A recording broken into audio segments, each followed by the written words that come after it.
Les gars, j'espère que vous allez bien. Aujourd'hui, on se retrouve pour une toute nouvelle vidéo. Aujourd'hui, on va parler des recrues idéales pour le FC Barcelone. J'en ai sélectionné deux. Comme vous le savez, ces derniers jours, j'ai fait pas mal de vidéos sur le FC Barcelone, sur certaines rumeurs, certaines recrues, notamment Joan Cancelo ainsi que Bernardo Silva. Dans cette vidéo, j'ai sélectionné deux joueurs, donc un que j'ai cité précédemment qui est Joan Cancelo et le deuxième joueur que je vous dirai un petit peu plus tard. Donc première recrue, bien évidemment, qu'il faut absolument au FC Barcelone, c'est Joan Cancelo. Donc il y a Bernardo Silva qui est un petit peu sur les palettes, même si je pense que ça va être compliqué d'aller chercher. D'ailleurs, je vous invite à aller voir la vidéo que j'ai sortie hier où j'ai parlé un petit peu de l'actualité de Bernardo Silva et aussi la vidéo sur Joan Cancelo où c'est plus une analyse un petit peu plus profonde sur le type de joueur, ce qu'il peut apporter au FC Barcelone à l'instant T et sur les saisons à venir. Donc je vous invite bien évidemment à aller checker cette vidéo. L'analyse sera beaucoup plus poussée. On ne va pas disséquer Joan Cancelo dans cette vidéo. Juste, voilà, c'est un joueur qu'il faut absolument au FC Barcelone pour plein de raisons. La principale raison, on a besoin d'un défenseur droit. Sincèrement, je préfère que le Barça mette plus d'argent sur Joan Cancelo que sur Bernardo Silva. Bernardo Silva, c'est un joueur qui on n'a pas forcément réellement besoin à l'instant T. On a pas mal de joueurs dans l'effectif qui peuvent compenser ou en tout cas qui peuvent faire le travail si on les accompagne. Donc bien évidemment, Bernardo Silva, ça serait idéal, mais Joan Cancelo, voilà, c'est vraiment une recrue supplémentaire. Donc il y a eu plusieurs recrues du FC Barcelone depuis le début du mercato, mais là voilà, sur la suite logique, Joan Cancelo, c'est vraiment voilà, un joueur qu'il faut, un joueur dont le FC Barcelone a vraiment besoin. Et pour voir un petit peu plus de détails, je vous invite à aller voir la vidéo. Pour le deuxième joueur, là par contre, on va un petit peu plus s'attarder, c'est un petit peu plus le sujet de la vidéo. Donc comme vous le savez, Ousmane Dembélé va partir du FC Barcelone pour aller rejoindre le Paris Saint-Germain. Avec cet argent-là, Joan Cancelo peut être une option et c'est une option qu'il faut envisager comme je l'ai dit précédemment. Mais il y a aussi une seconde recrue qui pour moi passe un petit peu inaperçue dans ce mercato alors que sa saison a été fabuleuse.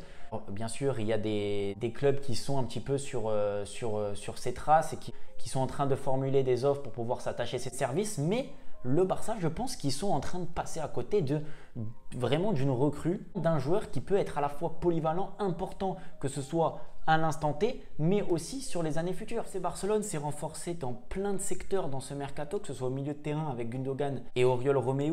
Ils se sont aussi renforcés sur le secteur offensif, mais pas dans l'immédiat, c'est-à-dire avec l'arrivée de Vitor Roque qui est prévu pour janvier normalement. Donc, on n'est pas forcément sur une réponse immédiate. Et là, avec le joueur que je vais vous présenter, on a l'occasion d'avoir pour un prix assez raisonnable, je pense, en tout cas sur la qualité intrinsèque du joueur. On a vraiment un joueur qui a un bagage assez large, une palette que ce soit technique, mais aussi ce qu'il apporte à l'effectif très large. Et je pense que le FC Barcelone est en train de faire une erreur de ne pas s'intéresser à lui. Alors c'est un joueur que j'ai moins sélectionné, donc bien évidemment ça rentre peut-être pas dans le projet sportif du FC Barcelone, de Xavi, de ce qu'il veut mettre en place. Mais ce joueur, ce n'est rien d'autre que Folarin Balogun. On est totalement passé à côté de sa saison, en tout cas sur ce mercato. Je vois pas, on va dire, de rumeurs plus que ça sur lui. On a eu un petit peu des échanges et des déclarations de Mikel Arteta qui ne lui garantit pas de temps de jeu avec Arsenal, il ne lui garantit aucun temps de jeu, il préfère faire confiance à Nketiah et à ses joueurs qu'il a à disposition. Mais Folarin Balogun, c'est vraiment un joueur, mais un top player. Sa saison avec Reims, elle est fabuleuse. J'ai ses stats là avec Reims, donc il a énormément joué, il a fait 39 matchs, 36 titulaires, dont 22 buts et 2 passes décisives.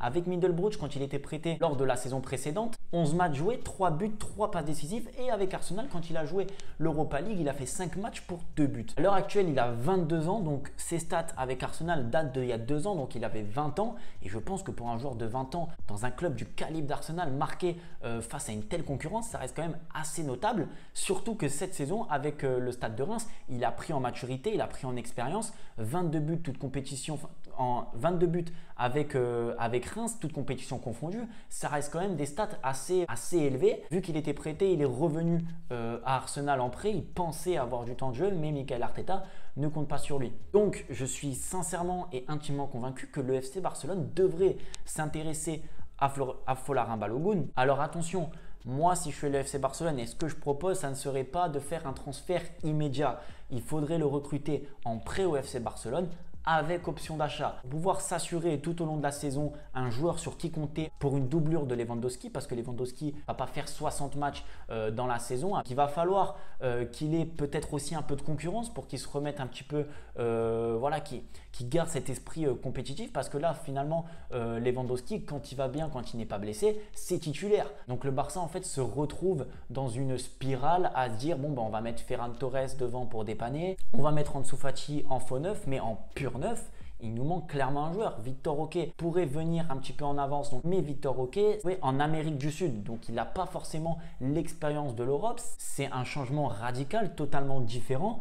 Folarin Balogun a joué déjà des matchs avec Arsenal, des matchs d'Europa League, une saison entière en Ligue 1, et la Ligue 1 on sait à quel point elle devient de plus en plus compliquée et aussi physique. Donc on a un joueur du calibre qui peut assurer pour son âge, donc 22 ans, 10, 12, 13 buts dans la saison avec le FC Barcelone face à des équipes, voilà, comme j'ai dit, sur un turnover. Tandis que Victor Roque, c'est très jeune, 18 ans, et je ne suis pas certain et sûr que s'il arrive dès cet été, il assure autant que Folarin Balogun pourrait assurer dans l'immédiat. En tout cas, je parle dans l'immédiat, dans les années futures, ça sera une toute autre question. Donc voilà, je suis quand même assez perplexe sur le fait que Folarin Balogun ne soit pas aussi convoité que ça par certains clubs. Un joueur qui est capable vraiment de faire des différences, que ce soit sur l'apport collectif mais aussi individuel. Il marque énormément de buts dans la surface de réparation. Folarin Balogun, c'est ses buts. Quand il est lancé, Folarin Balogun, ses buts. On l'avait vu face au PSG, il ne tremble pas, il arrive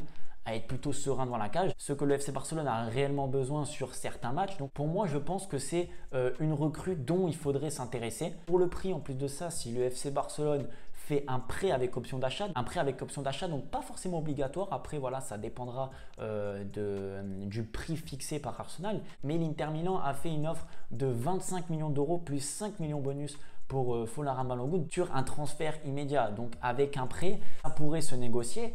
Et je pense que pour un joueur qui a marqué 22 buts cette saison, qui est à Arsenal, qui a 22 ans, donc un fort potentiel, 25 millions d'euros, je pense que c'est abordable pour un club comme le FC Barcelone. Et puis si jamais il n'y a pas la rentabilité sur le terrain, on pourra toujours continuer à le prêter pour qu'il évolue. Mais moi, je pense que Folarin Balogun, ça peut être un joueur vraiment intéressant pour suppléer Robert Lewandowski. À l'heure actuelle où je tourne la vidéo, il est toujours à Arsenal. Donc, je sais qu'il y a des bruits qui courent, comme je vous ai dit, sur l'Inter Milan, sur l'Atalanta qui a perdu son attaquant. Donc, je ne sais pas si dans les prochains jours, il va s'engager avec un de ces clubs. Mais voilà, je tenais à dire quand même, et j'espère que j'aurai raison sur la suite de la saison, parce que si Folarin Balogun est transféré dans un autre club et qu'il cartonne, j'aurai le regret de me dire que le FC Barcelone n'aura pas tenté cette recrue. Donc voilà les gars, j'espère que la vidéo vous aura plu. N'hésitez surtout pas à aller voir plus en détail Folarin Balogun, quelle sorte de joueur c'est. Parce qu'un Bernardo Silva, c'est très bien, un Cancelo, c'est très bien, mais on oublie qu'au poste d'attaquant, dans l'immédiat, on a vraiment besoin d'une doublure de Lewandowski. On ne peut pas faire confiance, en tout cas sincèrement, je pense à l'instant actuel à Ferran Torres, parce que c'est tout simplement pas son poste. J'espère que la vidéo vous aura plu. N'hésitez surtout pas à me dire en commentaire ce que vous pensez de Folarin Balogun, si vous pensez que ça peut s'intégrer au projet du FC Barcelone, si ça peut s'intégrer dans l'effectif. C'est un joueur anglais, c'est très rare un joueur anglais en Espagne, mais on est prêt à casser tous les codes. Vous aurez l'occasion peut-être de le suivre cette saison si il vient au FC Barcelone. Ça serait tout simplement incroyable. Je m'appellerai Fabrizio. Il s'appelle déjà le gars là, qui annonce tous les transferts. Plus sérieusement, s'il serait transféré dans un autre club et qu'il exploserait et cartonnerait, c'est pas faute d'avoir essayé de vous dire que c'était un super joueur. Prenez soin de vous et de votre famille, c'est toujours important. Ciao, ciao. Trop kid, je suis aux galeries, je comme des designers. Même quand je dors, je fais de l'argent. Je reçois des